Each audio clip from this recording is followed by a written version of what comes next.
Your phone buzzes. You look, someone's mad online. Your heart rate jumps. You type a response. Delete it, type again, hit send. 5 minutes later, you're in an argument with a stranger about something that won't matter tomorrow. That wasn't a decision, that was a reflex. And here's what nobody's telling you. You're doing this dozens of times a day. Every notification, every headline, every outrage bait tweet. Your brain isn't thinking, it's reacting. And reaction isn't wisdom, it's just noise in motion. The algorithms know this. They're designed for it. Keep you spinning, keep you clicking, keep you angry, scared, or desperately seeking validation. Because engagement isn't about clarity, it's about addiction. But there's a way out. And it starts with something the Stoics figured out 2,000 years ago. Before smartphones, before social media, before the digital panic we're drowning in. They called it detachment. The ability to watch your own life like a spectator, to observe the chaos without being consumed by it. Today, we're going to learn how to do that. Because if you can't control your reactions, you don't control your life. The algorithm does. The panic machine. Let's start with what's actually happening to your brain right now. You wake up. First thing you do, check your phone, email messages, news, social media. Within 3 minutes, you've consumed more information than a person in the 1800s would see in a week. Your brain wasn't built for this. It's scrambling, trying to sort signal from noise, trying to figure out what's important, what's a threat, what deserves your attention. But everything's screaming for attention. The news app says the world's ending. Your email says you're behind. Social media says everyone's winning except you. Your group chat needs an immediate response to something that could have waited 3 days. So what does your brain do? It panics. Quietly, constantly. You don't even notice it anymore. It's just background stress, the new normal. Except it's destroying your ability to think. Marcus Aurelius wrote, "You have power over your mind, not outside events. Realize this, and you will find strength." But most people live the opposite. They give every external event power over their mind. A notification controls their attention. A comment controls their mood. A headline controls their entire emotional state. The next hour, that's not strength, that's surrender. And the cost? You stop making decisions. You start making reactions. Fast, emotional, regrettable reactions. You send the angry email. You buy the thing you don't need. You argue with people you don't know about, topics you don't care about. You doom scroll for 2 hours and wonder why you feel empty. None of that was chosen. It was triggered. The Stoics had a term for this. Living unconsciously, moving through life on autopilot, reacting instead of responding. Being lived instead of living. And in the digital age, it's an epidemic. The attention economy's real cost. Here's what the algorithm wants. Your time, your focus, your emotional energy. Not because it cares about you, because those things are valuable. Every second you spend scrolling is a second someone's making money off your attention. So the platforms optimize for one thing: engagement, not happiness, not wisdom, not growth, engagement. And what drives engagement?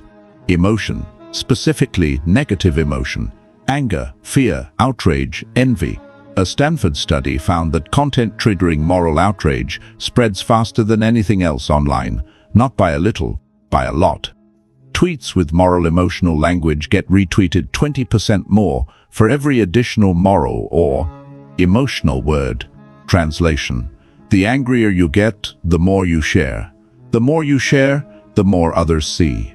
The more they see, the angrier they get. It's a feedback loop, and you're the fuel. This isn't an accident, it's the design. But here's the brutal part. While you're caught in the loop, your real life is passing by. The important decisions, you're making them in a state of digital panic, distracted, reactive, emotionally hijacked. You're choosing jobs, relationships, investments, major life decisions, with a brain that's been hijacked by dopamine hits and manufactured urgency. Epictetus, we suffer more often in imagination than in reality. You're suffering through imagined scenarios, fed to you by an algorithm designed to keep you anxious, because anxious people click more. The question is, are you going to keep letting that happen? The spectator's perspective. All right, so how do you break the pattern? The Stoics had a practice. They'd imagine themselves as observers of their own lives, not detached in the sense of not caring, detached in the sense of not being controlled. Picture this. You're watching a movie of your life. You see yourself getting the notification. You see your heart rate spike. You see your fingers moving toward the keyboard. But you're not in the scene. You're watching it from a distance, with curiosity, not judgment. What would that observer notice? They'd notice the trigger, the notification, the headline, the comment. They'd notice the reaction, the emotional spike, the impulse to respond immediately. And they'd notice the gap, the space between trigger and response, the moment where choice lives. Most people never see that gap because they're inside the reaction. They are the reaction. But the spectator sees it clearly, and seeing it creates power. Viktor Frankl, who survived Auschwitz, wrote, "Between stimulus and response there is a space. In that space is our power to choose our response. In our response lies our growth and our freedom." That space, the digital age is designed to eliminate it, to collapse the gap between stimulus and response to zero. So you react instantly, without thought, without choice. The spectator perspective rebuilds that space. It slows everything down, not in clock time, in mental time. You see the notification, but instead of reacting, you observe. Interesting, my body wants to check that. Why? What's the impulse? You see the outrage headline, but instead of clicking, you pause. Is this actually important? Or is it designed to make me feel important by being outraged? You feel the urge to argue online, but instead of typing, you breathe. Will this matter tomorrow? Will this move me toward my goals? Or am I just feeding the algorithm? This is detachment, not apathy. Clarity. The reactive trap. Let me tell you what happens when you don't cultivate this. You're at work. Email comes in. Bad news. Budget cut. Your project's at risk. Immediate response? Panic? Maybe anger? You want to fire off a response. Defend yourself. Blame someone. Do something. Anything right now. So you do. You send the email. It's sharp. It's defensive. It feels good for about 30 seconds. Then you realize you just made it worse. You escalated. You damaged a relationship. You acted from emotion, not strategy. That's reactive decision-making. And in high-stakes environments, career, relationships, finances, it's catastrophic. I've watched people destroy years of work with one reactive email, blow up partnerships over one impulsive text, make financial decisions in a panic that cost them decades of security, not because they were stupid, because they were reactive. Seneca, the greatest remedy for anger is delay. Not just anger. Any strong emotion, delay, create space, move from reaction to response. But the digital world punishes delay.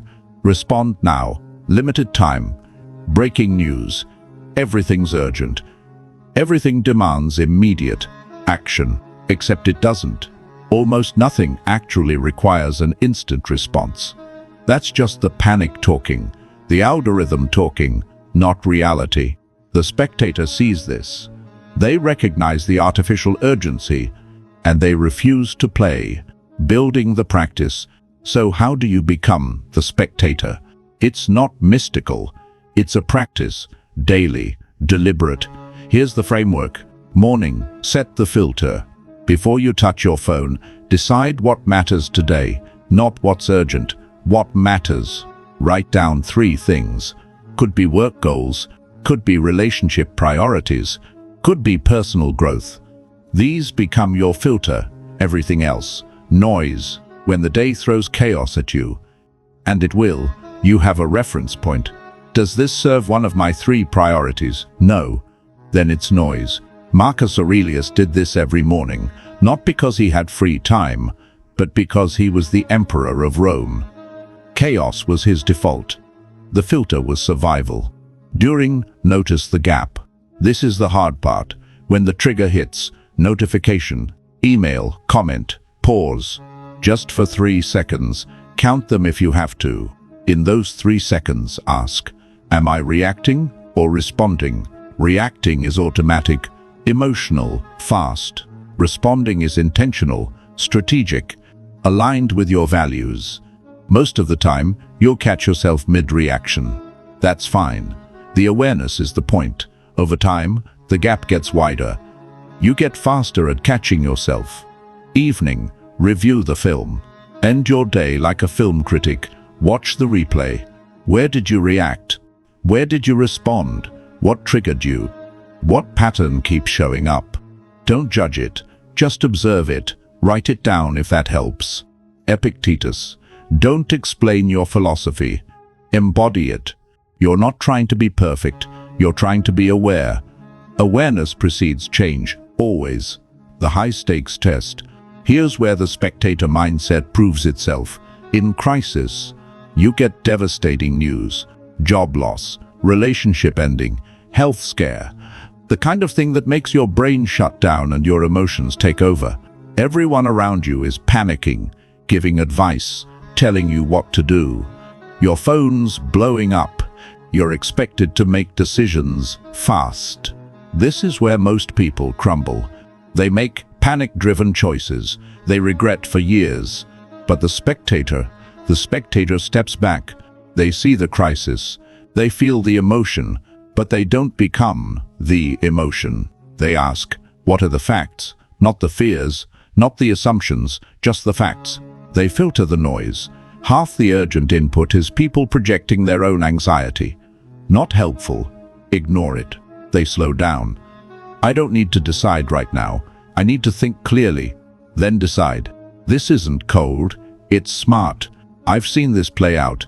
Guy loses his job. Panic says, take the first offer. You get any job is better than no job. Spectator says, I have 3 months of savings. I can take 2 weeks to assess my options. What do I actually want? What aligns with where I'm going? 2 weeks later, he has 3 offers. He chooses the one that fits his long-term vision, not the first panic grab. That's the difference. Reaction versus response. Panic versus strategy. The algorithm wants you weak. Let's be clear about something. The digital world profits from your weakness.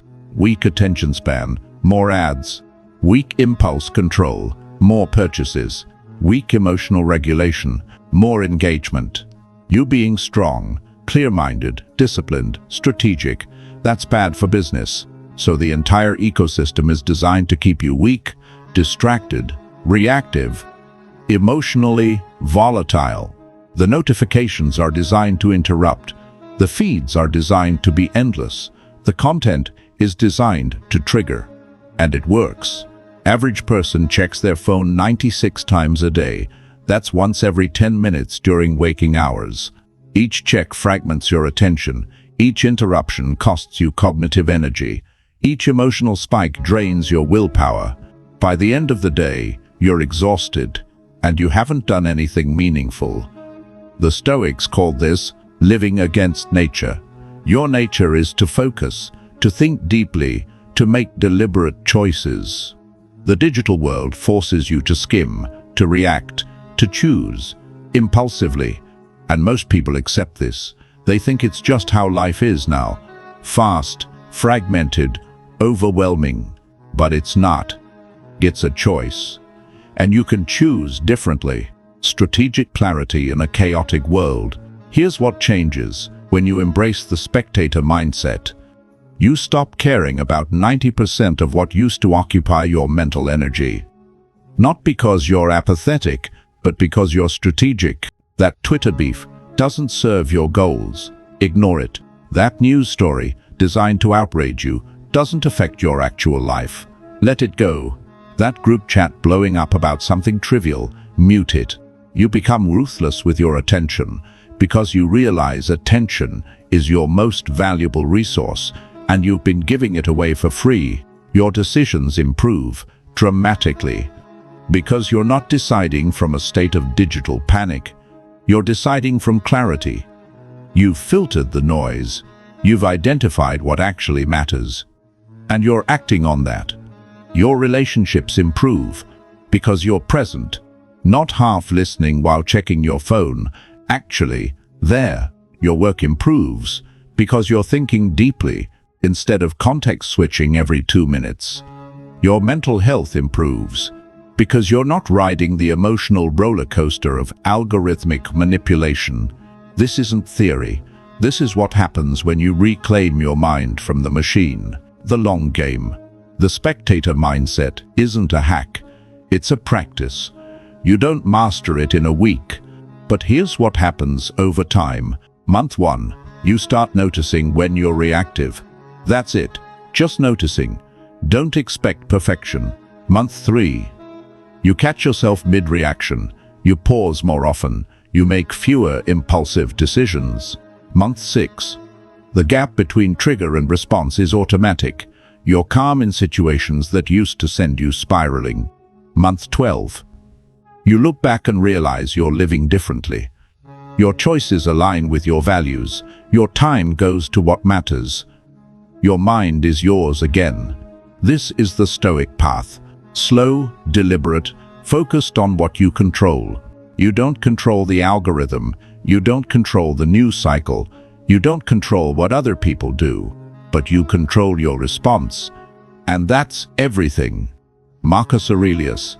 Waste no more time arguing about what a good man should be. Be one. Stop arguing with the chaos. Stop trying to fix the algorithm. Stop waiting for the world to calm down. It won't, but you can, and that makes all the difference. Your move. So here's the question. Are you going to keep living reactively, letting every ping, every notification, every manufactured crisis pull you off course? Or are you going to step back, become the spectator, reclaim the gap between stimulus and response? This isn't easy. The whole system is designed to keep you reactive. Your friends are reactive. Your co-workers are reactive. The culture rewards speed over wisdom. But you're not most people, or you wouldn't still be here. Start today. Before you pick up your phone, decide what matters. When the trigger hits, pause, just 3 seconds. When the day ends, review. Do that for a week. Just a week. See what changes. And if you want more of this, Stoic philosophy for the digital age, practical tools for mental clarity, no motivational BS. Subscribe. This channel is about reclaiming your mind in a world designed to steal it. Drop a comment. Tell me where you're most reactive. Phone, email, social media. Let's figure this out together. The algorithm wants you weak to prove it wrong. So you've started practicing? The morning filter, the 3-second pause, the evening review. And here's what you're noticing. It's harder than you thought, because the algorithm doesn't just want your attention. It wants your identity, your sense of self, your understanding of reality itself. And the deeper you look, the more you realize this isn't just about notifications. It's about how you think, how you see the world, how you define what's true. The digital trap isn't just stealing your time, it's rewiring your mind. And most people don't even know it's happening. Let's go deeper. The identity algorithm. Here's something that's going to make you uncomfortable. You think you know who you are, your values, your beliefs, your preferences. But how much of that is actually yours? And how much of it was fed to you by an algorithm designed to keep you engaged? Think about it. What music do you listen to? Spotify's algorithm told you. What shows do you watch? Netflix's algorithm decided. What news do you read? Your feed curated it. What products do you buy? Ads targeted you. Even your political opinions. When's the last time you actively sought out an opposing view? Or did your feed just keep showing you content that confirmed what you already believed? This is the filter bubble, and it's more insidious than you think. Because it doesn't feel like manipulation. It feels like discovery. Oh, I like this. This resonates with me. Finally, someone who gets it. But you're not discovering. You're being shaped. Eli Pariser, who coined the term filter bubble, warned about this in 2011. He said, "A world constructed from the familiar is a world in which there's nothing to learn. You're living in a personalized reality, customized to keep you comfortable, to keep you clicking, to keep you coming back. And comfortable people don't grow. They calcify." Marcus Aurelius. The object of life is not to be on the side of the majority, but to escape finding oneself in the ranks of the insane. Right now, the majority is living in algorithmic bubbles, thinking they're making choices when they're really just following suggestions. Are you in the ranks of the insane? Or are you willing to step outside the bubble? The comparison trap. Let's talk about social media, because this is where the algorithm does its deepest damage. You're scrolling Instagram. Everyone's winning. Perfect bodies, perfect relationships, perfect lives. And you're sitting on your couch in sweatpants, scrolling, feeling like you're falling behind. This is social comparison theory on steroids. Humans have always compared themselves to others. It's natural. But we used to compare ourselves to our immediate circle. A few dozen people. Now, you're comparing yourself to billions, to highlight reels, to carefully curated, professionally edited, filter-enhanced versions of reality. And your brain can't tell the difference between real and fake. It just knows everyone else is doing better than you. Studies show that the more time you spend on social media, the more likely you are to experience depression and anxiety. Not a little, a lot. Why? Because you're in a constant state of perceived inadequacy. You're never enough, never doing enough, never achieving enough. And what does that feeling make you do? Scroll more, post more, seek validation more. The algorithm feeds on your insecurity. It profits from your inadequacy. Epictetus. Wealth consists not in having great possessions, but in having few wants. You can't have few wants when you're constantly shown what you don't have. The algorithm is designed to create infinite want. Here's the spectator move. Recognize the game. When you see the perfect vacation photo, the spectator asks, "What are they not showing? What's the motive? Why do I feel inadequate right now?"